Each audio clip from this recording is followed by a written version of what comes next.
女人在上班时突然发现，自己的男友竟然和副董事长称兄道弟，她这才意识到男友其实是个富二代，于是气愤地上前质问：原来你是有钱人家的公子哥吗？为什么不说？还拿我的钱白吃白喝呀？本以为这只是两人感情中的小插曲，不料第二天男友的妈妈便找上了允瑞，并逼迫允瑞跟他儿子分手。允瑞知道这是两人注定的结局，于是便忍痛选择了同意。一张空白卡片递到了手里，允瑞心领神会，毫不犹豫地写下了自己的账户信息。夫人问他什么时候和儿子切断关系，由于允瑞和男友的关系很好，再加上她刚发现了男友是富二代，如果突然分手的话，男友肯定会猜到是母亲在搞鬼。为了避免这些不必要的困扰，允瑞决定慢慢来，让男友对自己的感情自动淡掉，并保证2个月内跟男友断干净。最后她向夫人坦白，她真的很爱祝元，可是两人的家境差的实在太多。走出来后，允瑞卸掉了那些累赘的伪装，又变回了一无所有的灰姑娘。这段感情如同灰姑娘的舞会，但凌晨2点过后，那些也只不过是一场梦罢了。允瑞决定要在2个月的时间里与财阀家的小儿子分手，他觉得这种事情于他而言就是小菜一碟，谁知下一秒就被啪啪打脸，那奶帅奶帅的笑脸将他的心都融化了。等人一走，允瑞才反应了过来，告诉自己这样可不对。他冲进洗手间，问镜子中的自己到底要怎么样才能让祝元不喜欢他。想了半天都找不到答案的他上网搜了一下让男友对自己感情淡掉的办法。方法一：跟男友借钱。允瑞脑海里很快有了画面，亲爱的，我想跟你借点钱。只见祝元微微一笑，然后在他跟前打了个响指，整箱的钞票就摆在了他面前。允瑞觉得这个方法绝对行不通，于是他又往下翻了翻。方法2：表现出粗鲁的样子。画面很快就有了，日常飙车算不算粗鲁？允瑞觉得这个方法也不太行，那样未免太突兀了。就在他无语没有什么好方法的时候，眼前的第3条方案让他眼前一亮，当即决定就是它了。一直摆臭脸，允瑞对着镜子挤眉弄眼了起来，尽量让自己看上去很凶。此时祝元抱着快递提着咖啡走来了，他恭敬地将快递递给组里的前辈。拿咖啡时候不小心被烫到，他当即站起身子训斥祝元。话没说完就看到允瑞一脸杀气地瞅着他，小绿当场吓尿了。祝元被吓得直咽口水，总觉得今天的允瑞有点奇怪，就是说不上哪里奇怪。此时祝元走了过来，一句宝贝又沦陷了，带允瑞去了他最爱的一家汤饭店。允瑞又被拿捏了，他立马摆出臭脸说自己也不是很想来这家，只是来都来了才吃的。祝元也跟着一脸满足，然后就问允瑞是不是发生了什么事情，因为他从昨天就看上去怪怪的，总觉得宝贝在故意生气呢。一句话把允瑞整心虚了，为了不让祝元瞧出问题，他赶紧找了个借口溜去了洗手间。无语他都已经把剧本想好了，可祝元怎么就一点不生气呢？刚从洗手间出来就看到老板娘，问祝元是不是做了什么惹女友生气了。结果祝元表示完全不怕，甚至觉得女友生气的样子也很漂亮，这让允瑞更加感到抱歉。看着祝元满脸笑容的冲他傻笑，此时他也不知道该怎么和这傻小子分手了。允瑞说祝元是2年前来他们公司实习的，当时他从来没想过他们这组的老妈竟然会是董事长的儿子，确切来说是他们组里根本没人猜到才对。谈恋爱的时候他也不知道，毕竟开始这段关系的时候祝元就隐瞒了真实身份，只是他应该早就察觉才对。祝元是有钱人家的公子哥，所以买这种包包才会不痛不痒。画面一转，史源一副贵族气质，迈着拉风的步伐从试衣间里出来。祝元告诉哥哥允瑞不接他电话，史源要弟弟差不多得了，解释就算恋人也难免有不想联系的时候，有种婚姻生活是为了2家商业才考虑的联姻。祝元好奇扫扫独自，待在巴黎哥哥都不担心吗？对于这点史源要弟弟不用担心，表示他偶尔会通过社交媒体偷偷关注叶里夫人将他要2人分手的事情告诉了大儿子史源。史源不信，因为在他的认知里允瑞不是会收下这种钱的人，夫人倒觉得这样甚好，顺便就提到了当初史源交往的那个女孩，还问史源与妻子相处的怎样。史源撒谎说他刚刚还和妻子通了好长的电话，还将妻子发的朋友圈原文照搬了出来。我就说吧，虽然你当年也很痛苦，但现在还不是过得好好的，相信祝元有朝一日也会像你一样感谢我吧。史源走出屋子替弟弟默哀了3秒，但想到允瑞收了母亲的钱，这个发展倒是令他蛮意外的。允瑞回家后就喝起了闷酒，还要借着醉意给祝元发分手短信，嫂嫂当即就不答应了，认为他这种态度最烂了。殊不知争抢的时候消息已经发送了出去，允瑞再丢下一句长痛不如短痛，就当场昏死了过去。次日一早，弟弟给允瑞煮了解酒汤，还问姐姐难道他跟那个有气无力的小弱鸡吵架了吗？允瑞要他别没大没小，弟弟表示他也是为姐姐好，还说不管怎么看他就是不喜欢那个小弱鸡。此时允瑞的手机弹出一则消息，打开手机一看，整个人都不好了，他竟将分手消息发到了工作群，上班途中还看了一眼通话记录，居然有一通电话与祝元谈了1分多钟，可究竟说了什么他是半点印象没有。刚进公司电梯就遇到祝元，还是满脸笑容的看着他，这让允瑞既尴尬又手足无措。祝元好奇他为何要蜷缩在角落，于是允瑞将通话记录和断片的事情说了出来，说自己想不起来他们昨晚聊了什么。结果助员说也没聊什么，就是看到短信发到工作群，就好奇的打来问问，发现他喝醉，就说了句晚安，挂断电话。然后组员也走进了电梯，也好奇允瑞怎么不回消息，还问他昨天发到群里的信息是啥意思。允瑞十分抱歉，是酒后误传。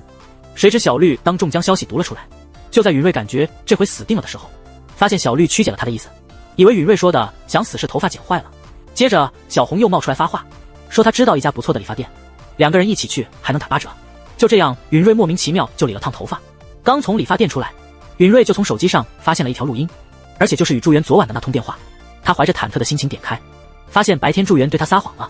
想着长痛不如短痛，允瑞打算不给助员任何希望。谁知刚一见面，助员还是像往常一样，于是他直接把话挑明，指出昨晚都说出那样的狠话了，他为什么要一直装傻。助员解释说他想当作没听到，然后趁允瑞刚要开口的时候打断，称他已经知道是怎么回事了。原来那晚他回家就撞见了哥哥，哥哥将母亲私底下找郭允瑞的事情告诉了他。助员表示母亲那边他会试着说服看看，可允瑞还是执意要分手。助员见状赶紧替母亲道歉，谁知允瑞说他早就预见了会有这么一天，他们俩根本就是两个世界的人。允瑞说他不想闯进不属于他的世界，害自己变得很悲惨。助员却要他不要再说了，问他为什么老是要自己把自己弄得很悲惨。说出这些话最痛苦的人不还是他吗？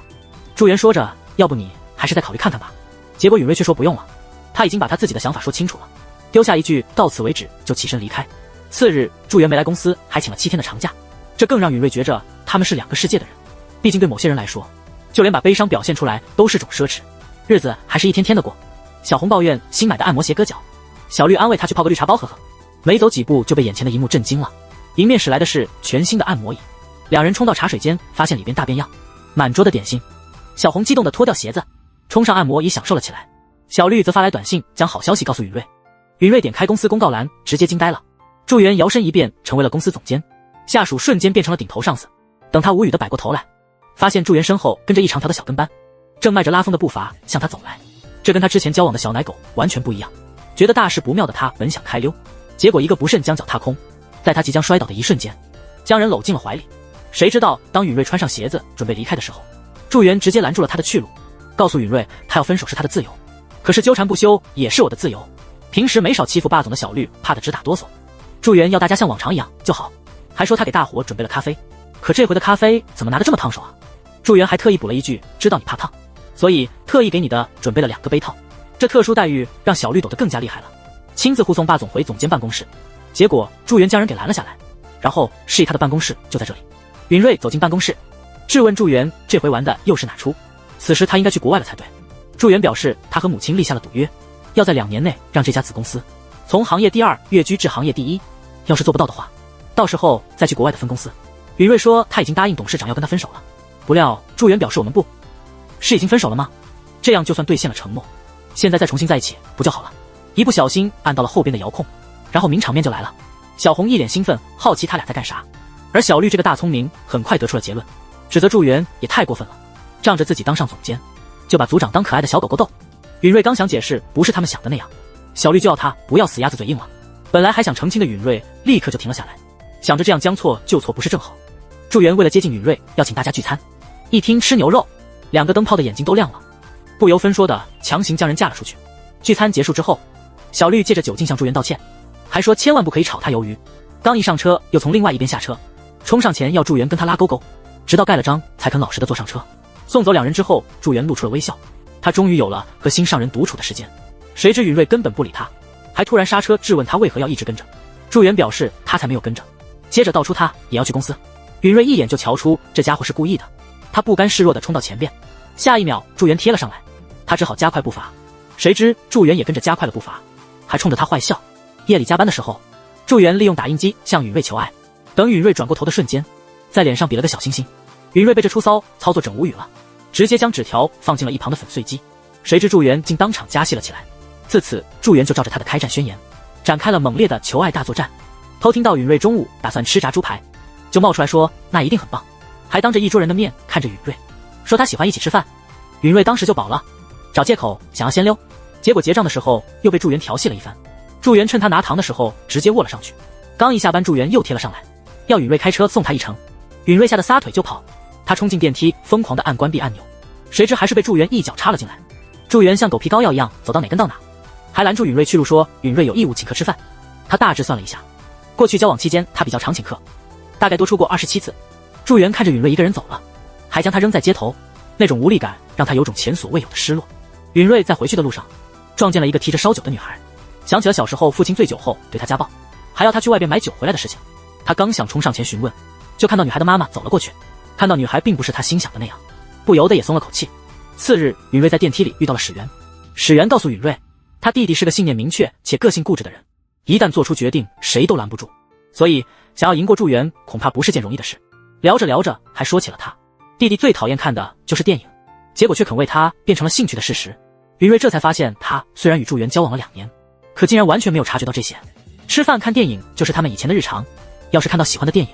甚至常常重看好几遍。一个把芯片信息摸得比他还熟的人，竟然讨厌看电影，实在是他没想到的。允瑞看着办公室里的祝元，又想到了电梯里的对话。祝元喜欢歌剧，细细回想起来，祝元确实有提过一次，只是后来祝元再也没有当着他的面提过。此时允瑞心底内疚到了极点，抱怨祝元到底要把他弄成多糟糕的人。允瑞因为昨夜着凉咳嗽了起来，而这一幕刚好被办公室的祝元看到，于是他给深夜加班的允瑞带了碗粥。祝元想帮他请假，对方拒绝了。祝元不想回应，要他拿出钥匙，看他不动，直接上手夺了过来，要他听话，今天老老实实让他帮忙。话没说完，人就倒了下去。等他醒来，发现自己在特等病房，祝元还要给他以工伤报医疗费。允瑞指出，他报工伤也要有个限度，哪有公司会因为员工晕倒就让人住特等病房？谁料祝元打去就是这间，和允瑞组长正在开创新的标准福利，所以尽情的享用吧。聊天中提到了电影的事，这让允瑞心底内疚极了，问祝元，你不是很怕看电影吗？听说你在幽闭的地方待太久就会有窒息感，为什么要一直忍耐？祝元说，我不是勉强忍受不喜欢的事，而是你喜欢的事我也想要一起喜欢。然后承认刚开始的时候他的确是忍耐，一开始觉得自己有点难撑过那段时间，但只要看到他笑得那么开心，就感觉很奇妙。当允瑞看到喜欢的东西，整个人都闪闪发光，好漂亮。就这样看了一次又一次。允瑞问他为何不早开口，虽然跟歌剧不熟，所以觉得很无趣，但若是知道你那么喜欢的话，一定会想配合你试试看，可你连那种机会都没有给我。祝元向他道歉，一句对不起让允瑞更加难过，于是他表示要主动偿还祝元的请客吃饭，不多不少就27次。既然努力谈过恋爱，那这回我们也努力试着分开吧。两人就这样开始吃饭了，感觉像是展开了不像约会的约会，因为至少一起吃饭的当下，让他俩仿佛又回到了还是情侣的时候，而他们的一举一动早就被夫人派去的监视者拍下。史源看到照片又替弟弟捏了把汗，他努力的想让母亲不要插手，还问母亲真的希望连祝元也接受策略联姻吗？毕竟母亲自己也是策略联姻，父亲都在纽约待2年了还不回来。意识到说错话的史源赶紧转移话题，要替母亲处理掉这些偷拍的照片。母亲突然就纳闷了起来，为何拍到的都只是两人的吃饭照片？刚从房里出来的史源心情复杂，他不忍心连弟弟的婚姻也卷入家族利益。心情不好的他来到红酒店挑酒，可逛了一圈也没找到他想喝的那款葡萄酒。结果搞笑的是，他从服务员那里听说，因为他太太在朋友圈晒了张照片，这款葡萄酒就卖断货了。他赶紧掏出手机看了一眼，感叹他老婆的影响力未免也太大了吧。回家之后，史源在酒架上发现了这款红酒，好奇家里怎么会有的，印象中他好像从来没有买过才对。此时一个身着蓝色高跟鞋的女人从史源的家中离开，还对着屋子的方向笑了一笑。镜头一转，两人找到了下一个一起吃饭的地方，他们迈着拉风的步伐享受剩余的次数。老板娘看他们有说有笑的样子，问他俩啥时候结婚，可两人都说他们已经分手了，这让老板娘头都大了。想不明白的他直接送了俩人一瓶烧酒。祝元趁着醉意一把将人搂进了怀里，说，我只问一个问题，你真的要跟我分手吗？看宇瑞不回答，他当即又换了个问题，你不爱我吗？微风轻轻拂过两人的脸颊，允瑞在酒意的加持下说出了真心话，我还是很喜欢你。话音刚落，祝元就吻了上去。财阀家的小儿子刚从海外归来，为了不引起骚动，他打算混进公司，从基层做起。哥哥告诉他职场生活并没有那么简单，可男人脸上写满了自信，还问哥哥不知道他是谁吗？他可是徐祝元。结果话说的有多满打脸就来的有多痛，擅作主张，以为自己学到的知识能解决一切问题，结果没达到组长要求，被狠狠训斥了一顿，甚至连打印机都不会操作，被前辈骂是白痴，没有职场等级概念，直接跳过组长代理请教科长问题，甚至做个简单的跑腿也会笨手笨脚的将咖啡洒出来，被前辈们训斥一顿。短短1个月时间，祝元觉得撇开他财阀3世的身份，他就像是一个废物，还请教哥哥要如何调制烧皮。哥哥说那种东西他怎么可能知道，上网查一下不就好了。祝元觉得这次准没问题，于是他在公司团建上毛遂自荐，要亲自给科长调制烧皮。科长夸他很上道吗？结果他那蜗牛般的速度把科长急坏了，又被狠狠骂了一顿，让他感到从未有过的心累。哥哥打来电话，想要他周末一起打网球。祝元拒绝了哥哥，说他不适合打网球，还称他知道很难在短时间内成长，达不到他想要达到的，也没有成就感。他不想要再继续了。后半部分的聊天内容被组长听到，误以为他是不想再继续工作了。不善说好话的组长竟主动鼓励起他，说他干的已经很不错了，还说自己很期待见到他1年后的样子。团建上，组长抢过他手中的烧皮，当着所有人的面替他挡酒，还在大伙举杯碰饮之前，给他的杯里换上白开水。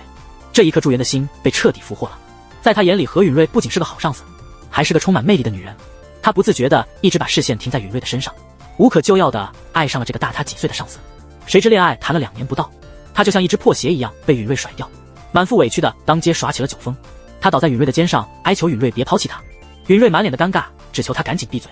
哥哥劝他以后少喝点酒，说要是耍酒疯说了什么不该说的话，该多丢人。祝元说他才不会耍酒疯，结果那些断片的记忆蹭蹭地涌入脑海。允瑞懊恼昨天酒后说他还爱着祝元的话，他直接将家中所有的酒倒了个精光，发誓以后再也不碰。谁知弟弟第一个不信，还愿赌上他所有的积蓄。两人一大早就在公司撞见，各自懊恼着昨天酒后失态。中午吃饭时，大桌子没有了，允瑞抢先拉上小红组队坐一桌，谁知小红手机里突然有重要的事情要与小绿商讨。就这样，本来避开的两人又凑到了一桌。允瑞心底想着要如何才能不那么尴尬，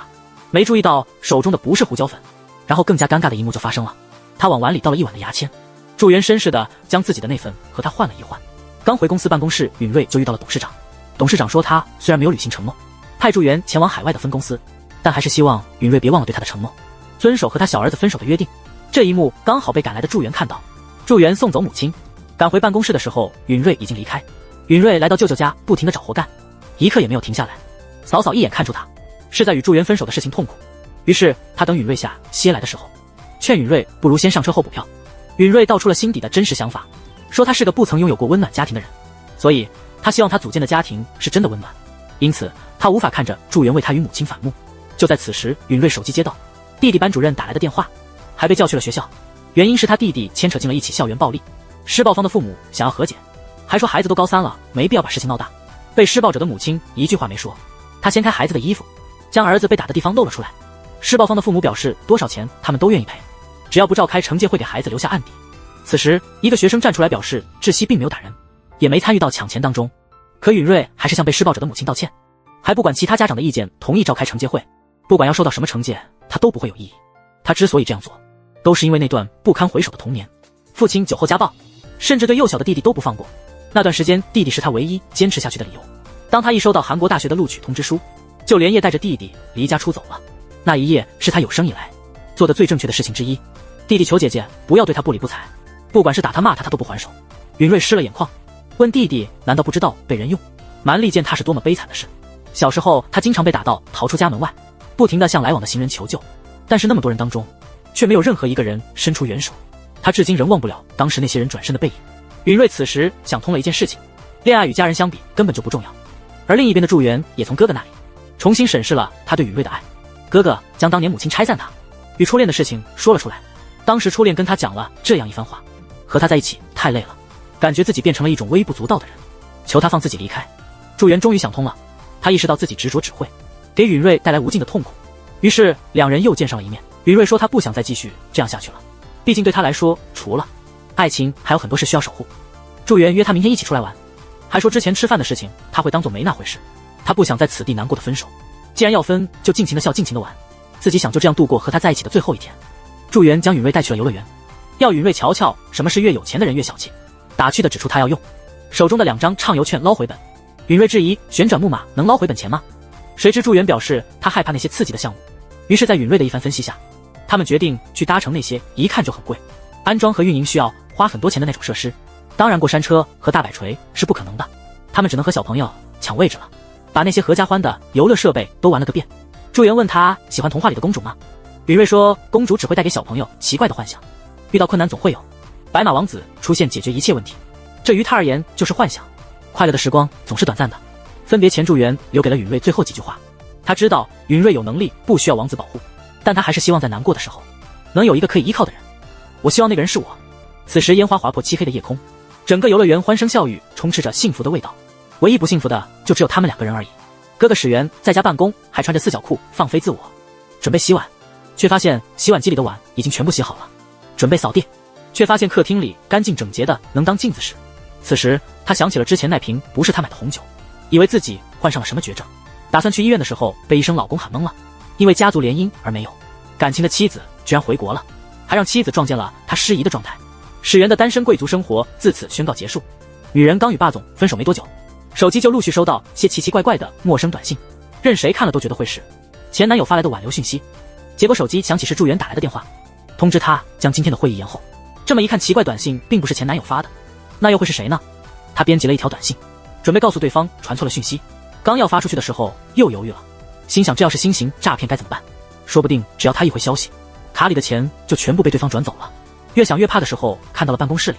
助员手中拿着2部手机，看到他还立马将其中的一部藏了起来，顺手就关上了窗帘。他立马就知道了怎么回事，冲进办公室质问助员到底想干啥。明明说好的要分手，这么做是不是不太好？看助员还在装傻，便拿出那些短信与其对峙，他要助员不要再用别的号码传这种讯息给他。助员说这些信息并不是他发的，可允瑞认为他这是死鸭子嘴硬，刚刚自己明明看到了他有2部手机，结果助员将兜里的手机掏了出来，说他在测试下一季度要上市的手机样品。允瑞瞬间社死，拿起手机转身就走，边走还边扮装打电话来缓解尴尬。谁知助员又来了一句那是我的手机。允瑞想死的心都有了，看看手机里的那些陌生短信，暗暗咒骂自己这回真是被坑死了。回去之后就将事情告诉了舅舅舅妈，舅妈一把夺过手机，认为这种事情最好的确认方式就是问个清楚。他拨通电话还打开了免提，沟通过后对方才知道发错了讯息，还为自己的失礼向允瑞道歉。允瑞带弟弟去图书馆挑选习题册的时候，让弟弟在书架上发现了一个和姐姐男友长得很像的人，他赶紧否认说一点都不像。弟弟觉得也是，姐姐的小富男友怎么可能是富3代？谁知刚到家门口，2人就遇到了守候已久的助员。弟弟得知2人分手了，冲上前就要讨个说法。助员说不好意思，被甩的是我才是被抛弃的那个。如此炸裂的信息将弟弟整不会了。允瑞说不想死的话你就先进去。助员表面上要允瑞误会他的事情向他道歉，实际上心底的小醋坛子打翻了，那些悲切的句子在他脑海挥之不去。好奇发短信的人是不是允瑞的前男友？允瑞要他别乱讲，是陌生人发错了短信。助员知道想整理好彼此感情没这么容易，尤其每天还要一起共事，他要允瑞感到不自在的话别忍着，一定要跟他说，他会想办法将自己的办公室搬到别的地方去。夜里奇怪的短信又来了，这让允瑞感到十分的无语，发短信质问对方为何还要传这种讯息给他，结果对方还打来了电话，说他也不知道为何，他既希望讯息能够被传递出去，同时又希望不被传出去，还问允瑞就不能像之前那样假装没看见。允瑞彻底怒了。小绿开着新买的全款小汽车，带着小组的成员一起出差，结果等个红绿灯的功夫被人追尾了，看着塑料膜都没撕掉的新车，就这样硬生生的被拖去维修，他的心情无比沉重。就在允瑞建议打出租车前往的时候，助员开着车子赶到了这里。小绿也没想到他随口一问，本部长就亲自前来。助员刚下车就对允瑞表现过分关心，路上还险些暴露出他俩之前的关系。小红本想链接车里蓝牙放歌来听，结果看到上边自动连接了允瑞的手机。助员赶紧解释他有一个朋友叫金允瑞，谁知好巧不巧公关部打来了电话，允瑞的手机同时响了起来。他说他想起来，之前本部长为了和他谈工作的事情，顺便载他去了地铁站，也许是那个时候连接上的，好不容易糊弄过去了，结果又在服务区吃点心的时候，随口说了句亲爱的。小红小绿已经对2人的关系产生了怀疑，他们决定再观察看看。助员将刚买的止痛药送给允瑞，允瑞却要他以后不要准备这种东西，既然已经分手，彼此就是陌生人，应该渐行渐远才对。一行人刚一到目的地，助员就在一众人的陪同下参观展馆。允瑞看到了彼此之间的距离，他知道助员现在开始要做的事情会越来越多，同时他希望他们共度的时光不会让助员感到难受。看着助员在万众瞩目下闪闪发光的模样，他由衷的为助员感到高兴。今天是他身为组长在公司的最后一天，原来他早就有了想辞职的打算。明明已经分手，却还一直待在同一个地方工作，很奇怪。那时候舅妈还为他打抱不平，认为要辞职也应该是助员才对，凭什么他要因为分手放弃铁饭碗？允瑞将他打算辞职的事情告诉了助员，助员有着自己想法，可允瑞也有着自己的坚持。助员想着他虽然拿允瑞没有办法，但他亦可以有自己的抉择，于是他恳求母亲将他调到国外的分公司，结果母亲却要他接管哥哥的位置。原来嫂嫂这次回到韩国，会正式全面负责百货公司的业务，哥哥则要被派去物产公司。史源要弟弟不要惊讶，这件事情其实从他结婚的时候就已经定好，只不过比预计的要提早了一些而已。祝元不甘心，问母亲怎么能不询问他的意见就直接做决定，并再次恳求母亲派他去国外分公司，却再次遭到了母亲的拒绝。祝元心灰意冷，第一次性腻了母亲。祝元说他没有地方可以去了，他现在无家可归，还问允瑞能不能收留他。话音刚落，祝元上前一把将人搂进了怀里。本以为这集的结尾是个温情的结局，谁知画风突然一转，两人恋人的秘密被所有人抓了个现行。这段隐瞒了1年0.6个月的办公室恋情，就这样在分手后被所有人知道了。小绿八卦本部长刚入公司实习的时候，那时候还是组长的下属，天天挨训，还被组长摁在地上摩擦。或许正是因为组长的狠狠训斥，毕竟像祝元这种财阀，从小到大何曾被人这样的训斥过？越说越夸张的小绿还当场做起了示范，急得小红一把将人推开，舅妈将她阴家里反对儿。分手的事情告诉了所有人，弟弟想了一整晚，认为姐姐不受小夫家待见的原因可能是他，毕竟有哪个亲家会喜欢一个要抚养弟弟的女人？他要姐姐不用担心，马上他就成年可以独立生活了。允瑞告诉弟弟，大人的世界不是他想象的那样，没有人会关心别人的伤痛，因为这个世界太忙了，要弟弟不用为他担心。结果打完包票的他很快就发现现实和他想象的多少有点不一样，他只不过往眼睛里滴了几滴眼药水，就被同事们误会他还没有走出分手带来的悲伤。为了不让他与祝元接触而感到尴尬，两人分工协作，男同事负责陪祝元一起吃饭，而女同事要组长别感动，这些只不过是他们这些下属的绵薄之力。允瑞嘴上说着谢谢，心中却尴尬的想死。一行人准备去议事厅开会，会长恰巧迎面走来，允瑞还没反应过来怎么回事，就被两人拉到一旁，不由分说的将允瑞送进了梯道。两人要他走楼梯上去，还说会长正朝这边走来，结果两人刚闪到一边，就看到会长在众人陪伴下也走进了梯道。他们这才意识到 VIP 电梯就在梯道里。允瑞本以为只是心累，没成想身体也跟着这么累。打扫楼梯的大婶一个脚滑，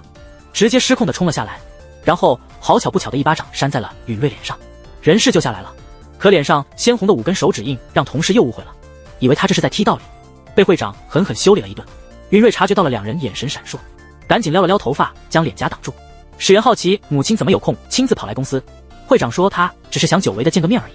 这可把史源逗笑了，指出他俩昨晚不是才见过面吗？于是会长将祝元离家出走的事情说了出来。此话一出，差点没把史源呛死，感慨曾经那个乖宝宝祝元居然也会离家出走。送走母亲，史源就来到了弟弟的办公室。祝元生怕再因为自己的缘故而让允瑞不自在，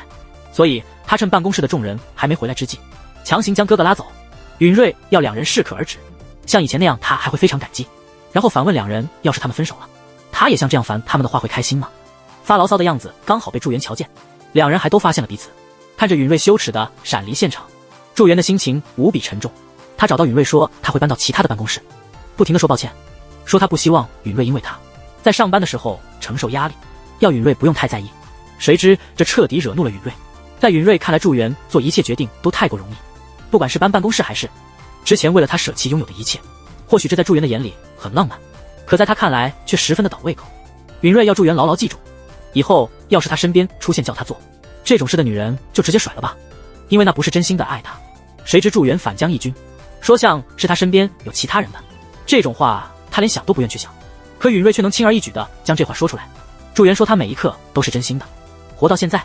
他连一次也没有认为他拥有的一切是完全属于他的，只有彼此这段感情让他觉得是靠自己的努力得到的，这才是他宁可放弃一切也不能放弃允瑞的原因。分手让他感觉自己很没用，所以就连此时此刻他还是在担心要怎么做才不会让允瑞受到伤害。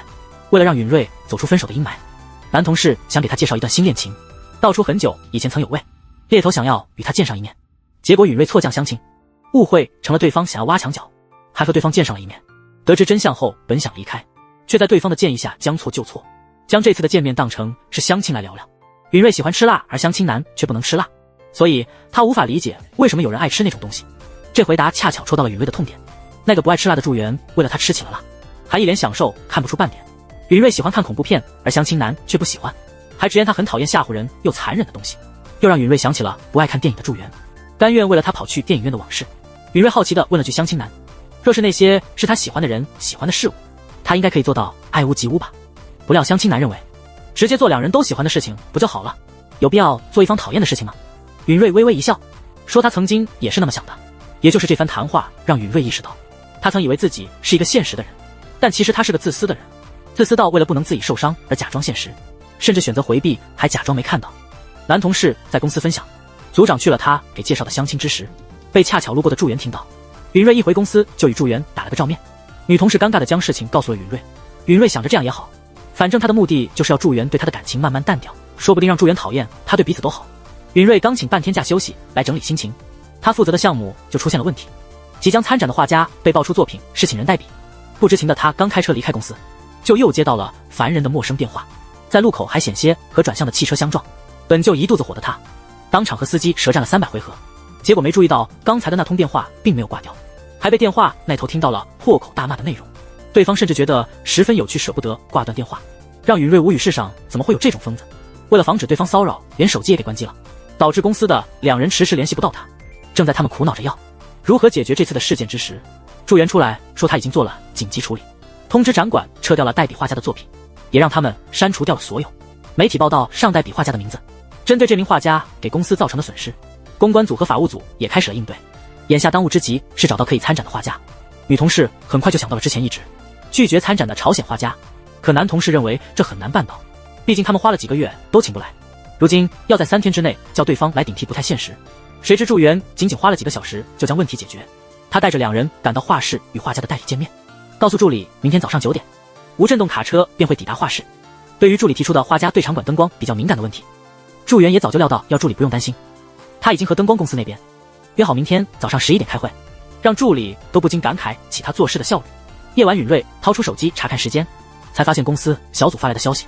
等他赶到现场，女同事说他们也是听命行事，忙前忙后的都是本部长一人。允瑞为这次的事情向祝元道歉，没想到祝元突然就像是变了个人，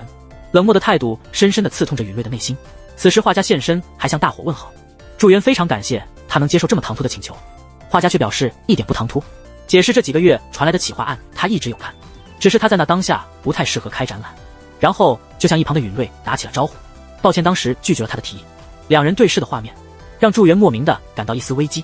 男同事要本部长不要太责怪组长，说他们偶然得知会长反对的事情，接着就将他们推允瑞进了逃生通道。组长被扫地阿姨打了一巴掌，以及介绍相亲是他的主意的事情告诉了祝元。2人聊天的内容恰巧被阳台的画家听见。祝元看着画家离去的背影，想起昨天他打电话找画家商谈画展的事情，画家表现出了对允瑞的过分好奇，心底的危机感就更强了。允瑞为祝元突然的冷淡郁郁寡欢。就在此时，程敏出现在了他的面前，还问允瑞有没有荣幸一起吃饭，顺便喝杯烧酒。允瑞认为他俩的关系还没有好到能那样做，虽然能跟他合作实属荣幸，但比较私人的接触会让他觉得很不舒服。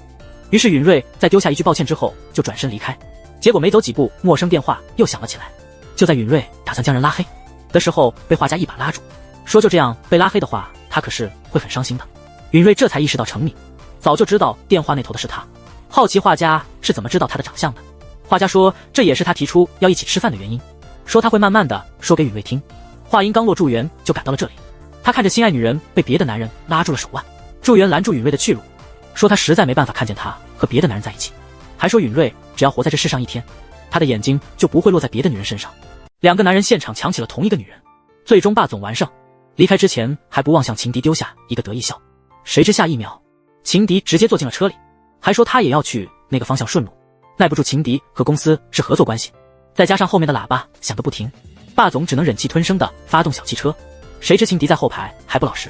在玻璃上哈气传简讯给前排的允瑞，问霸总是不是他的前男友。2人互动让霸总小醋坛子打翻了，情敌下车前还要允瑞存好号码常联系，气得祝元一脚油门，愣是将停稳的小汽车往前再开了个几百米以泄心头之恨。允瑞很快就知道了怎么回事，因为祝元已经不是第一回干这种事情了。实习的时候，小绿让祝元跑腿买咖啡，祝元用手指比划了几下，几秒过后才说他知道了。事后还得意地问允瑞有没有看到刚刚他报仇的样子。小绿要他去买咖啡，他没有马上回复，而是拖了整整3秒呢。祝元说他还有更狠的，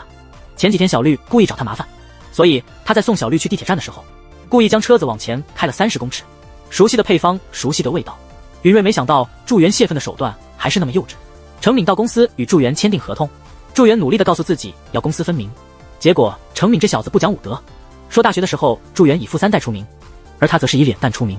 差点又互拍了起来。还好祝元反应及时忍了下来，谁知道退一步并非海阔天空。程敏告诉祝元他对允瑞十分的感兴趣，而这番话让祝元耿耿于怀。程敏在公司聚餐上和允瑞拍了张合照，而这张合照还被替换到了工作群。祝元陪哥哥出差，谈下一笔重要的生意。结束之后，在手机上发现了合照，心底那个小醋坛子又打翻了。史源好奇弟弟一反常态是出了什么大事吗？于是祝元将程敏对允瑞有意思的事情告诉了哥哥。想起哥哥对程敏挺熟的，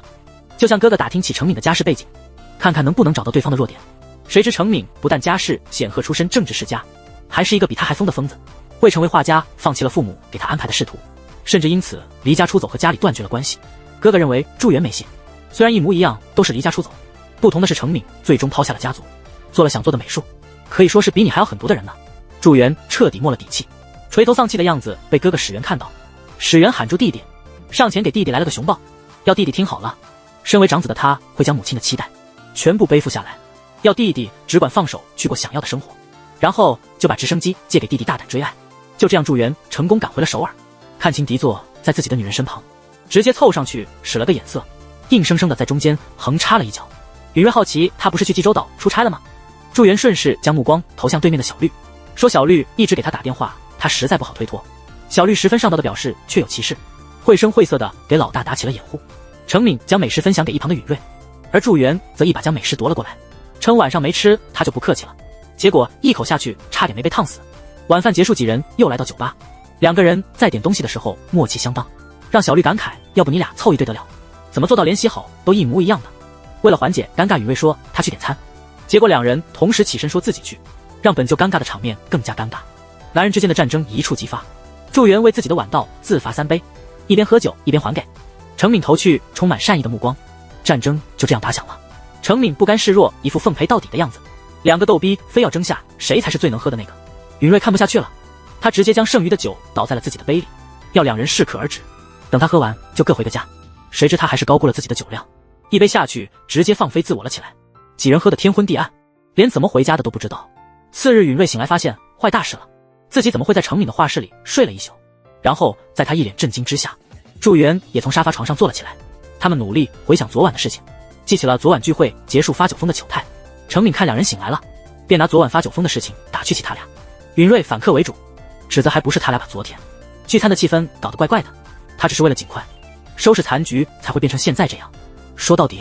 还不是他们两个大男人做拼酒量这种蠢事。程敏还想辩解，扭头就看到跪在地上的祝元，吓得他不由得愣在原地一声不。祝元问允瑞要不要一起去吃披萨，然后一起上班。程敏却表示哪有人解酒吃披萨的，然后就问冲瑞要不要一起去吃豆芽汤饭。允瑞要两人消停点，大家各自想办法解酒好了。等人走后，程敏发现允瑞落在沙发上的钱包。允瑞在便利店里买了瓶解酒饮料，结账的时候才发现钱包不见了，他尴尬地表示钱包忘带，下次再来。下一秒，程敏带着他的钱包出现在他眼前。程敏的套近乎让允瑞反感，每次看到他都会想到分手的事情，指责他怎么能把别人的痛苦建立在自己的快乐之上，老是和他装熟来刺激祝元。允瑞说他越界了，回到公司又发现出大事了。原来网友扒出程敏的父亲是议员，有人质疑程敏靠家世背景走后门耍特权，甚至还有人怀疑之前的画家代笔事件也是靠程敏父亲撑腰才爆出的。允瑞一边要同事发文澄清，一边赶到美术馆取消今天的画家解说会。就在他苦恼为何程敏不接电话的时候，程敏直接出现在了他的身后，还要允瑞不用担心，他的父亲那边发表了反驳的报道。随后两人来到海边，程敏道出他的父亲表面上是个和平主义者，但实际上非常暴力，不仅对家人这样，甚至还会对周围的人动手。原来父亲得知程敏开始画画，是因为得到某位辅佐官哥哥的帮助，便使手段让那位哥哥无法在政界立足。程敏也因为那件事和父亲断绝了关系。前不久他收到了那位哥哥寄给他的明信片，要他好好生活，做自己想做的事。他好不容易鼓起勇气想要和哥哥道歉，但查到的联系方式却是允瑞的，他毁掉了一个人的人生，所以他十分内疚自责，质疑自己真的可以重新开始画画吗？只有自己过得好就行了吗？甚至一度抑郁，产生了偏激的想法。好在那时候意外在电话里听到允瑞和别人吵架，电话那头允瑞的声音充满了力量，虽然说活得很疲惫，但也还是对生活充满了斗志，让他重新找到活下去的理由。那时候他就是十分想见电话里头的允瑞，好巧不巧让他发现企划按上名片的电话号码与他手机里的这通电话一模一样。程敏为自己的唐突向允瑞再次致歉，而允瑞也为白天放出的狠话向程敏道歉。两人还在凉亭里画画了起来。程敏说他真希望有人能拍拍他的肩膀鼓励他。允瑞闻言主动伸手鼓励起了程敏，夸他一直以来做得很好。两人有说有笑的样子，刚好被路过的祝元瞧见，财阀家的公子哥手把手教弟弟，怎样才能牢牢抓住女人的心？祝元完美遵从了哥哥的指导。当他看到允瑞因为工作和程敏十分亲密，表现出十分豁达和以往判若两人，让程敏好奇。昨天还很幼稚跟他斗气的大醋桶，看到他俩这样居然直接走掉。祝元不停地告诉自己，这一切都是为了追到允瑞，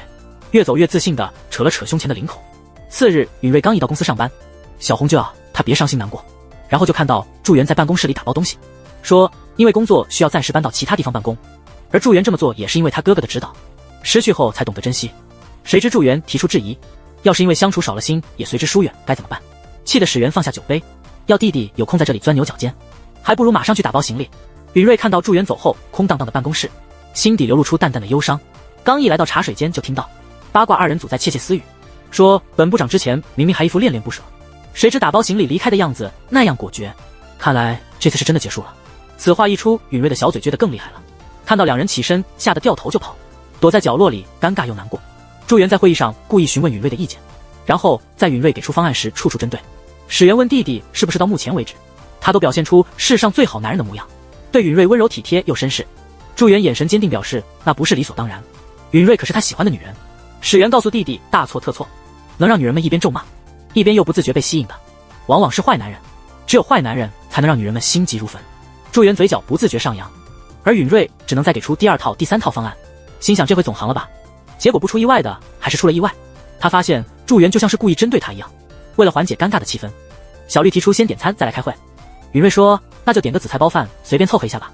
谁知祝元这个大聪明，就连吃什么都毫不留情的唱反调，一天下来差点没把允瑞整疯。找到舅妈抱怨祝元，明明前几天才说没有他就活不下去，为什么短短3天就变脸变得比翻书还快？舅妈认为一定是那晚他酒后失仪，舅舅却认为是他和别的男人走得太近的缘故。允瑞嘴上说看这样正好，手却不停地拿鱿鱼干撒气。祝元在办公室里来回步，告诉哥哥他昨天开会的时候好像看到允瑞有点生气，问哥哥是不是该停手。史元痛斥弟弟怎么能在最后一击的时候打退堂鼓，然后就要弟弟找个相熟的女性朋友，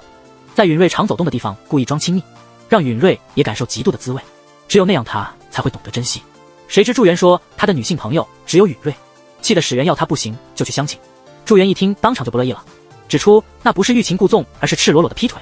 史元被气得半死的时候接到老婆的电话，好奇明明在巴黎出差的妻子和他说待会儿见识啥意思。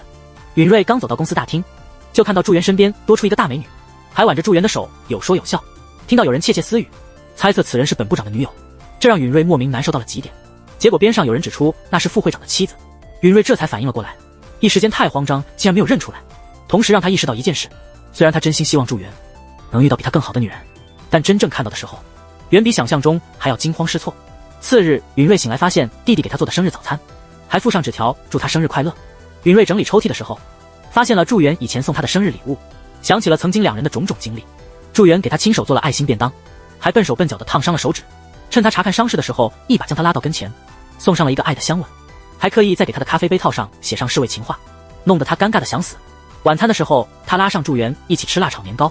那条项链也是在那个时候送他的，虽然是和气氛不搭的惊喜，还是让他感动到了。允瑞打开项链的盖子，看着里面祝元的相片傻笑了起来。出门上班的时候，在汽车后边发现了同款便当袋，他满怀好奇和期待的凑上前去，结果一个学生突然站起身来，十分抱歉的拿起便当就跑。小红说刚才在咖啡厅遇到了本部长，还请大家喝咖啡。允瑞看到杯套上祝他度过比谁都要幸福一天的字样，吓得赶紧将杯套取了下来，然后就发现所有人的杯套上都有祝福语，还得知原来是咖啡师写的。祝元一副垂头丧气的模样，让哥哥好奇他这是怎么了。于是祝元将今日是允瑞生日，他实在是有点难忍的事情说了出来。谁知哥哥一听激动的吓他一跳，大骂他难道生日还什么都没做呆坐在这？哥哥要他将今天当做作战日做个了结，预约最棒的地方最好能包下整个场子。史元告诉弟弟比起这些最重要的是要准备又小又亮的礼物。话没说完就被祝元打断，然后就从身后掏出早就准备好的戒指。史元说你小子蛮会的吗？然后就和弟弟击掌祝他马到功成。允瑞来到阳台又想起了祝元因为父母留给他的悲惨童年，从出生开始就没过过生日，更别提收到生日礼物。生日于他而言并没有什么特别，因此他曾拒绝过祝元送他的礼物。谁知祝元主动给他戴上了项链，告诉允瑞今天于他而言是365天中最特别的一天，他十分感谢允瑞出生在这个世上。允瑞是第一次听到这种话，心想或许是因为那仅有一次的记忆才会让他一直抱有期待的吧。此时允瑞接到一通电话，急匆匆地离开了公司。祝元发短信想邀约允瑞出来，没得到回复的他直接杀到了允瑞的小区，不管如何敲门都无人应答。允瑞心事重重地走在大马路上，而他之所以这般模样，是因为白天的那通电话是医院打来的，通知重复的母亲昨晚在医院里去世了，打电话是要和他商讨他母亲的丧事。他依稀记得最后一次见母亲是在大4的时候，当时母亲打电话通知重复爸爸去世了，因为酒驾被人告上法庭，在那期间又2度酒驾并当场身亡。为了收拾父亲生前的烂摊子，他见到了死也不想见到的面孔，那个名为妈妈的女人。在他挨父亲家暴的时候总装作不知道，还和父亲一样整天酗酒，将不堪与不幸都怪在了他和弟弟的头上。他到死都忘不掉母亲掐着他脖子，歇斯底里的要他们姐弟俩消失的画面。结果事到临头才想起他这个女儿，说什么他们夫妻好歹也是他的父母，要他至少送亲生父亲最后一程，那才是为人子女应尽的本分，甚至还恬不知耻的要他帮他父亲还生前欠下的债。血缘关系是无法断绝的。那时候他只对母亲说了一句话，于他而言，他只有弟弟窒息这一个家人。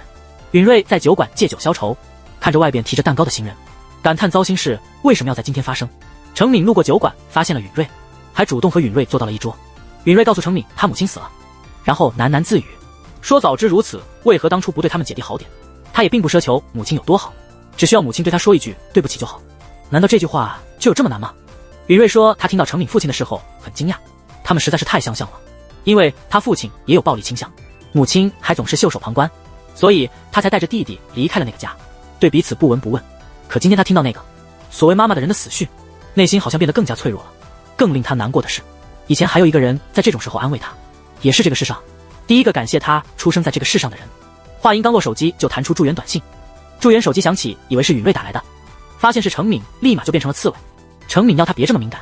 还将他俩的位置以及允瑞喝醉的事情告诉了祝元，解释他这么做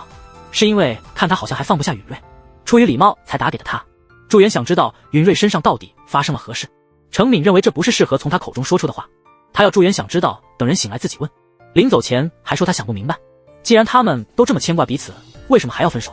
祝元冷冷地说，这好像与你无关。允瑞醒来要祝元以后听到他的消息直接无视，又在家中将母亲去世的消息告诉了弟弟。弟弟一脸不屑地问，事到如今还想怎样？难不成还要他们姐弟俩扮作孝子，跑过去痛哭流不成？还说他到现在都记得那个所谓的母亲掐住姐姐脖子的样子。弟弟抹去眼角的泪水，来了句灵魂的拷问，只要把小孩生下来就算是父母吗？窒息放下狼话，要姐姐无论如何都不能去参加那人的葬礼。可看到姐姐次日一袭黑衣的样子，他立马明白了姐姐想去哪里，担心姐姐会遭人非议，便给祝元打去了电话。允瑞在殡仪馆外边踌躇了半天，最终还是走了进去，透过门缝见了母亲的遗照，心底似有千言万语又说不出口。此时他听到大伙都在背后议论他们姐弟俩。允瑞强忍着泪水走出殡仪馆，就看到祝元不知何时出现在这里，委屈不堪羞耻顿时都涌上了心头。他告诉祝元，不管他都听到了什么，这世界上所有的家庭关系都不一样，他并不认为里面死去的那人是他的妈妈，他一点都不难过。然后难堪的要祝元赶紧离开，却看到祝元眼角泛起了泪光，这一刻眼泪再也抑制不住的夺眶而出，直到被祝元搂进了怀里。他也想不明白己为何会哭，当初他带着弟弟离家出走的时候没哭，父亲对他家暴的时候没哭，就算没有人替他过生日他也没有哭，可在这默默拍他背后的手掌下，在那双比他还要痛苦的眼眸中，所有的委屈涌上心头，他再也撑不住的彻底决堤了。霸总顶着家族压力向允瑞求婚，他知道这种事情需要给对方一点思考的时间，于是祝元要允瑞充分的考虑之后再给他答复，说的是那样从容不迫，可实际上却是另外一副光景。他脚丫子抖个不停，时刻关注着允瑞的动态。时间才过去仅仅1个小时，他就有种度日如年的感觉，抖脚已然抚慰不了他迫切的心情。于是他跑去了史源的办公室，大白天就想拉哥哥下水一起喝酒，看哥哥忙着工作根本不搭理他，便要哥哥像这样拿文件夹狠狠将他拍晕。等允瑞回他消息的时候再叫醒他，想着文件夹火力似乎不够，便抄起办公桌上的名牌要哥哥用它好了。也不知道祸害了哥哥多久，让史源老远看到他就疯狂咆哮，要他霍霍别人去。他不甘心，又给哥哥发去短信，问哥哥周末能不能陪他去露营。史源被弟弟整得脑袋都大了，谁知此时老婆竟主动打来了电话，说因为他在社群上露脸的缘故，秘书室要召开紧急会议，会长也在赶来的路上。史源一听母亲要来，当场就慌了，上来就主动承认错误，说他下次会注意的。谁知母亲竟要他以后正面露脸，还解除了禁止他玩社群的禁令，因为昨天他俩夫妻的那张合照，让网上那些说他们表面夫妻的流言不攻自破。公司的股价暴涨，会长准备离开公司的时候，从秘书那里得知祝元向允瑞求婚的事情，他不容祝元拒绝，要他今天就动身去海外分公司，如若不从，他便会想尽一切办法让允瑞不管到哪里都找不到工作。此事很快就在公司传得沸沸扬扬。允瑞无意间从八卦二人组那里听说了此事，本想发短信问祝元是不是真的，可想想就算知道了他又能怎样，他没有那个勇气抓住祝元的手，一副心事重重的样子被程敏看到。在了解了事情的来龙去脉和允瑞的诸多顾虑之后，程敏告诉允瑞，这世上根本就没有一定会幸福的选择。也正是这句话让允瑞的内心开始动摇。回去的路上，他收到祝元的消息，祝元要他自己不在的这段时间照顾好自己，他必须去西班牙，而且是现在动身。允瑞意识到祝元可能会从此从他身旁消失，同时想起过往的种种，一直都是祝元努力地向他靠近，而他明明知道祝元在等他，却连一句话都说不出来。终于他不想再留下遗憾，不顾一切地奔向机场，在茫茫人海中一眼找到了祝元，并反向表白说他不能没有祝元。紧紧相拥的时候，发现了不远处的副总，吓得允瑞赶紧将人推开。史源要允瑞别惊慌，他只是来送机的，临走前还要允瑞忍耐5天4夜就好。允瑞瞬间察觉到了哪里不对，不是长期外派吗？原来会长威胁祝元的时候，祝元并没有妥协，而他去西班牙只是因为那是母亲很重视的事业。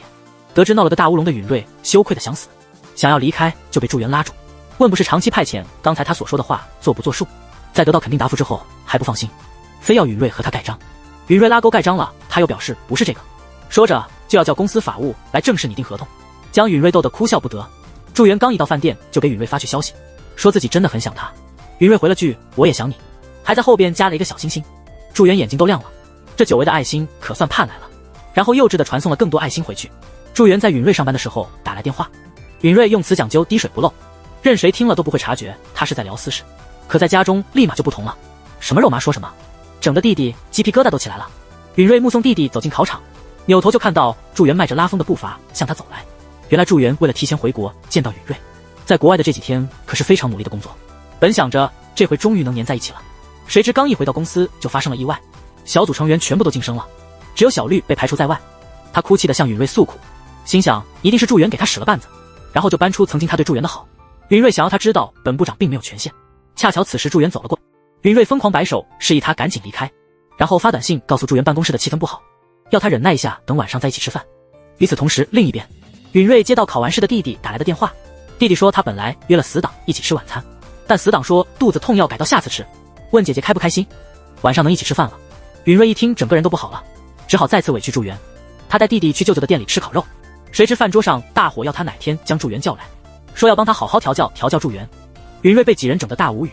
手机就收到了祝元发来的短信，问允瑞能不能让他过去一起庆祝。允瑞当即就回短信要他别过来，称今天这边的气氛也不太妙。祝元收到短信之后更难过了，谁知此时弟弟说他的同学又好了，还要他一起去网吧打游戏，成功脱身，立马就给祝元打去了电话。想着终于可以过二人世界的时候，手机接到了小红打来的电话，原来小绿喝醉酒后发酒疯，不仅要辞职，还要在公司论坛曝光他和祝元的关系。允瑞无奈又改变了行程，刚一到地就接到了祝元的电话，经过沟通才得知祝元是故意保留的小绿，想要在他离开公司后，小绿接手他的组长职位。可公司的人还不知道允瑞要离职的事情，所以祝元才决定不说，打算过几天再告诉小绿。允瑞要祝元开车注意安全，说这边他会看着来。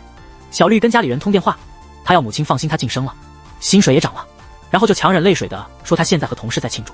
明天再打电话过去。允瑞犹豫要不要将真相告诉小绿，想想不妥，这事跟人事有关，还是要祝元说才对。说曹操就到。允瑞看到祝元惊呆了，小红赶紧使眼色要部长快溜，然后名场面就来了。小绿抓着祝元的衣领就谴责他，允瑞情急之下直接将真相说了出来，得知自己居然要接替组长的职位，小绿吓得双腿一软倒在地上，本以为这回总没人打扰他们了，结果祝元的手机又响了起来。就这样，允瑞阴差阳错的来到祝元的住处，得知了祝元原来这段时间都住在外面，他感到十分的抱歉，原来祝元为他默默承受了这么多，气氛顿时变得有些微妙。祝元直接上前吻了上去，两人双双倒在了床上。刚在豪宅与女友滚完床单的霸总，在送女友回家的时候仍恋恋不舍，还被搂住了小蛮腰，然后半点反应的机会都不给，直接又强吻了上去。亲着亲着，允瑞又沦陷了，但很快他就清醒，及时刹车。无语，要是弟弟这个时候回来该怎么办？要祝元拿上衣服立马闪人。离开前祝元说他真想赶快结婚，这样就能毫无顾忌的和他待在一起。结果允瑞只是笑了笑低下头去，心底立马就失落了起来，问允瑞怎么不回答他，送他的戒指也没戴，也没有回复要不要和自己结婚。看允瑞一副难以启齿的模样，说他知道了，强扭的瓜不甜，他一直奢求也没用，然后就心情低落的独自离开了。但他不知道允瑞只是想要给他一个惊喜。允瑞细细品尝着弟弟烹饪的食物，再确认弟弟对烹饪确实十分感兴趣，甚至聊到这方面的东西，连眼睛都在发光，便将本来给弟弟存着上大学的钱拿了出来，说弟弟已经是成年人了，应该学会自己理财了。如果还是他每个月给他零用钱的话，他一定会看他脸色，不敢多要。允瑞要弟弟好好利用这笔钱，不要让他失望。此时弟弟发现姐姐的抽屉还有一张存折，刚想好奇，伸手就被姐姐赶了出去。而这笔钱就是之前会长给的10亿分手费，既然铁了心要和祝元在一起，那么这笔钱也是时候还回去了。于是他单枪匹马来到了会长家中，将那笔钱原封不动地还了回去。会长秒懂允瑞的意思，他没有兴趣听允瑞辩解下去，便直接打断，说他这段时间之所以会花时间应付允瑞，是因为他以为允瑞至少是个认清现实的人，不过现在连那样的价值也没有了。说完就起身离开。允瑞刚到公司上班，进门刷卡的时候发现没有反应，于是就要警卫帮他查查到底是怎么回事。结果等来的却是他已经自动离职的消息。他显得惊慌失措，但很快就认清了现实，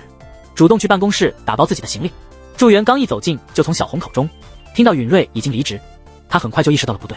虽然他早就知道允瑞已经提出了辞职，但人事部竟敢跳过他的批准同意了此事。允瑞追了上去，将他见过会长以及将之前收会长的那笔钱还回去的事情告诉祝元。祝元问他这种事情为何不事先和他商量一下。允瑞说他之所以隐瞒，是不想要他替自己担心，其次他本来就要离职，只不过是比预定的提早了1周而已。然后要祝元不要愁眉苦脸，说自己这次一定会陪他走到最后。劳模突然间就没有事情干了，他不停地安慰自己，这样正好可以一觉睡到祝元下班。谁知等他再次睁开双眼，却发现时间才过去了不到20分钟。于是他独自出门，准备放松一下，可路走到一半，就发现自己根本不知道做些啥才好。此时手机收到了工作群发来的消息，看着以往同事聊天的内容，觉得现在还留在群里似乎不太好，于是他在打过招呼之后主动退出了群聊。小红小绿在开会的时候听到大伙都在议论离职的允瑞，其中一个说他早上看到允瑞通行证感应不了，当时显得超级慌张，看上去不像是一个知道自己已经离职的人该有的模样。八卦二人组很快推测出了是会长的手笔，两人的聊天内容被来公司谈业务的程敏听到，程敏这才知道明明相爱的两人之所以不能在一起，是因为家里人的反对。于是他借口负责他业务的允瑞没打招呼就离职的事情打去了电话，说感觉自己受到了欺骗，要允瑞立刻来工作室给他一个合理解释。允瑞刚来到工作室就被程敏从身后吓了一跳，还恭喜他这个劳模终于得到解放，自己是为了和他说这番话才骗他来这里的。就在此时，允瑞接到了祝元的电话，为了不让祝元误会，便谎称他出来办点事。谁知程敏拿着蛋糕走来，几句话彻底将问题闹大。允瑞只好解释是李程敏画家，他只是恰巧路过这里，而程敏为了感谢这段时间他的辛苦，所以特地为他准备了蛋糕。祝元说他知道了，立马就挂断了电话。允瑞顿时有种不好的预感。程敏解释，虽然原本到这里需要50分钟的路程，但他笃定如果是祝元，一定会花25分钟杀到这里。程敏看他吃的差不多了，就说欢送会怎么能少得了葡萄酒，然后就说自己预定了一家不错的餐厅，趁祝元还没赶来，不如现在就动身吧。话音刚落，就听到祝元的声音。程敏无语，这都还没到25分钟呢，拉着允瑞的手就要离开。接着两人就开始了幼稚的抢人大作战。允瑞同时甩开了两人的手，要两人都老实的安静点，接着告诉祝元他今天必须跟程敏吃饭，因为有很多事情都要感谢对方，所以他打算想请程敏吃个饭。谁知允瑞又说了句要祝元一同前往，局势又瞬间反转了过来。另一边祝元一脸嫌弃又无奈的和程敏挤在一起。允瑞看到两人拌嘴，十分的不自在，问这次的饭局他才是主角吧。此时允瑞手机收到弟弟打来的电话，两人为了缓解尴尬，同时想要拿起酒杯，结果不小心来了个肢体接触，恶心的两人立马将手收了回来。允瑞说弟弟在附近报了个补习班，他去帮忙把关去就回。祝元当即就要一同前往，还自信的来了句毕竟小舅子很喜欢我。允瑞说自己也很想带他一起去，但刘程敏一个人在这里十分不好。祝元问程敏，你这样帮允瑞办欢送会该不会有私心吧？谁知程敏直接来了句我喜欢何允瑞，接着又补了句我也喜欢你。程敏解释看他俩就会想起曾经的自己，然后就要传授经验教祝元怎么解决家里人反对一事。祝元立马收起了敌意，摇身一变成了小迷弟。程敏要祝元别想着要赢过父母，试着屈服看看或许有奇效，就像你宁可抛弃一切也要守护的东西是爱情，你妈妈也一定有想守护的东西，让她非这么做不可。允瑞刚一回来就被眼前的一幕震惊了，好奇这是啥情况。刚才还彼此不对付的两人主动恭维对方，还好哥俩了起来，甚至还当着他的面来了个十指相扣。允瑞的世界观瞬间崩塌，画面一转，两人将他强行带到了 KTV， 一人一段情歌，唱的允瑞鸡皮疙瘩都起来了。结果唱着唱着，允瑞就觉得哪里不对，两个大男人彼此害羞是咋回事？最后他也被迫参与到两人的大舞中。祝元一觉醒来，好奇自己怎么回到了家里。祝元借着酒劲将压在心底的事情一股脑的说了出来。问母亲就不能同意他与允瑞在一起吗？说这是继那天之后他第一次这么开口拜托母亲。原来祝元小时候有梦想做一名雕塑家，哥哥夸他捏的东西栩栩如生，这让小祝元充满了自信，以为同样能得到母亲的肯定。谁知母亲回来看到这些，不但没有褒奖他，反而指责他将时间花在这些没用的事物上，还命令保姆将他捏的这些泥人全都扔进了垃圾桶。自从那天以后，他就再也没有了梦想，因为他感觉他如果有了自己的梦想，说不定又会让母亲失望。一滴泪水从祝元的眼角滑落，他告诉母亲这回不一样了，他现在想要变得幸福。祝元遵照了程敏给出的建议，他并没有顶撞母亲和母亲发生争执，而是主动为昨天的失礼向母亲道歉，还指出小时候的事情。虽然那时候他幼小的心灵确实很难过，但当时母亲的果断同样教会了他该做和不该做的事。然后说他昨天提到想要变得幸福这句话是认真的。母亲好奇他的意思难道是现在不幸福吗？祝元说他的意思是，若是能和允瑞在一起，他会过得更幸福。母亲说他不在家的这段时间其实有想过很多，尤其是他那句不是作为会长，而是做一次我母亲的话。他要祝元明白一件事情就好，他并没有希望自己的孩子过得不幸福。然后就道出自己以后真不知道要如何面对允瑞。聪明的祝元立刻明白了母亲的意思，他激动地将这个好消息分享给了允瑞。允瑞约祝元一道去露营，在烤地瓜的时候故意说自己的手好像被烫到了，祝元顿时就慌了，他着急地脱下允瑞的手套准备查看伤势，却被那枚之前自己送出去的戒指惊到，这代表允瑞已经同意了他的求婚。此时允瑞清了清嗓子，主动回应了祝元之前的求婚。画面一转，允瑞被会长单独叫去了会议室，会长说自己同意他俩交往，不过允瑞必须负责他们集团的奖学金基金会，只因为从小在艰困环境中长大的允瑞负责这个项目看起来更真实可靠。果然会长还是不会放过任何能为集团榨取利益的机会，这同时意味着允瑞那段不堪回首的过往可能会被媒体深扒出来作为宣传报道。允瑞答应了会长开出的条件，但还有一件事情让他不安，那就是怕弟弟看到报道会很难过。好巧不巧，窒息就在外面还听到了所有，他一气之下撒腿就跑，怒气冲冲地直奔公司找到祝元理论。祝元这才知道母亲有私下找过允瑞，允瑞好不容易将弟弟送走，又跑回来想着要如何向祝元解释。看祝元起身一副准备找会长理论的样子，便告诉了祝元他的真实想法。会长现在就像站在悬崖边上发可威，这种时候绝对不能上前推上一把，而是应该给会长一个拥抱，因为那才是家人原本的样子。史源认为允瑞分析的十分有道理，兄弟俩意见很快达成一致，他们决定带母亲出去游玩转换一下心情。看母亲拒绝，便一个扛着貂皮大衣，一个强行给母亲来了个公主抱，不容拒绝地带出了家门。谁知路上搞笑的事情频发，一家人从来没像这样一起出过门，所以车厢里异常的安静，汽车没有了汽油停在了大马路上。等待救援的时候，母亲无语史源怎么连车子没油都不知道。史源尴尬解释他这辈子都没自己加过油。祝元建议将车子停靠在应急车道上，然后史源要母亲和弟弟在后面推，车子是停在了应急车道上，可会长的这把老腰差点要断了。祝元在一旁看得疯狂笑，说着就掏出手机要给母亲记录美好瞬间。母亲刚想逃跑就被史源截胡，然后一边嘴上说着不要，一边在祝元按下快门的瞬间摆好 pose。 兄弟俩面对父亲的离婚诉讼都表示要站在母亲这边，这让会长感到十分欣慰。会长知道这次出来转换心情的主意并不是两兄弟想出来的，难道是美珍吗？谁知史源告诉他是允瑞的主意。会长微微一愣，将昨天他单独见过允瑞以及他和允瑞交易的事情说了出来。祝元说他偶然间听说了此事，于是母亲将祝元不知道的部分道出。原来允瑞答应的时候曾提了一个条件，他不想让祝元知道新闻的出处。会长好奇他这么做的理由是什么，允瑞解释他不想要祝元替他担心。会长说他当时想的只有公司，而允瑞那个孩子心里想的却全都是你，然后就要祝元帮他传个消息，要允瑞忘记之前他提出的公开家庭背景仪式，接着问祝元能不能快点结婚，这样他的话题才能稍微被盖过去。可允瑞仍然接手了奖学金基金会的工作，而他之所以这么做，是因为他觉得这份工作对他的意义非常特殊，因为他带弟弟离家出走的那段时间什么补助金都领不到，所以他想帮助更多像当时的他一样需要帮助的孩子。弟弟得知姐姐的心意之后向祝元道歉。史源问弟弟婚礼筹备的怎样了，祝元说婚纱照已经拍好了，婚礼会场他选好了，婚宴时要喝的香槟是他选的，就连手捧花设计他也已经挑好了。史源一脸懵逼问弟妹在干啥，祝元解释允瑞很忙，但是他说了今天一定会一起来看喜帖。画面一转，祝元十分满意程敏创作的喜帖封面。就在他期待着允瑞的到来之时，接到了允瑞打来的电话，说他因为工作来不了了。还没等祝元回上一句就忙得挂断了电话。而这只是个开始，因为允瑞很忙，喜帖是他和程敏一起决定的，新婚家具只能和大嫂一起挑，甚至连新婚房子也只能和小舅子一起看，不能当个小心眼的男人一边像块望福石一样独守空房。终于矛盾在这一天爆发了，屋里的几人看不下去了，要俩人吵架就到一边吵去，不要在别人店门口影响生意。允瑞走在回去的路上，喃喃自语祝元实在是太过分了，自己只是怕工作没做好给他丢脸，所以这段时间都咬紧牙关的努力工作。此时他收到了家具明天送达的通知，想到美珍帮忙挑选家具，他还没有好好道谢，刚想打去电话的时候又停了下来，想想这么晚了，还是明天再联络好了。恰好此时美珍心情也不好打来电话，两人一起去喝了酒。另一边的祝元回到家中，听到母亲夸赞允瑞工作得很好，甚至远远超出了他的期待，他这才意识到允瑞拼命工作的真正原因，也拿出手机准备向允瑞道歉，却没有接电话。祝元心想，难道允瑞还在生气？而史元想的是，美珍该不会躲在哪里偷偷哭泣吧？可他们怎会想到允瑞和美珍爽到起飞？美珍说她和史元吵架了，允瑞说好巧，我也和祝元吵架了，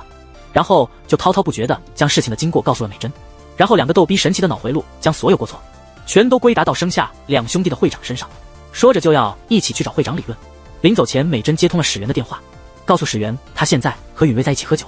还要史元不用过来，因为他们打算现在去会长家中讨个说法。史元一听吓坏了，赶紧给弟弟打去电话，然后俩人都急匆匆地赶去拦截。会长在家中把音响调到最大，听着音乐品着葡萄酒。此时允瑞和美珍先一步来到这里，就在他俩逐渐逼近的时候，两兄弟赶到，生拉硬拽，强行带着各自的女人开溜。次日允瑞醒来想起了昨晚社死的经过，正在他懊恼着要如何跟祝元道歉的时候，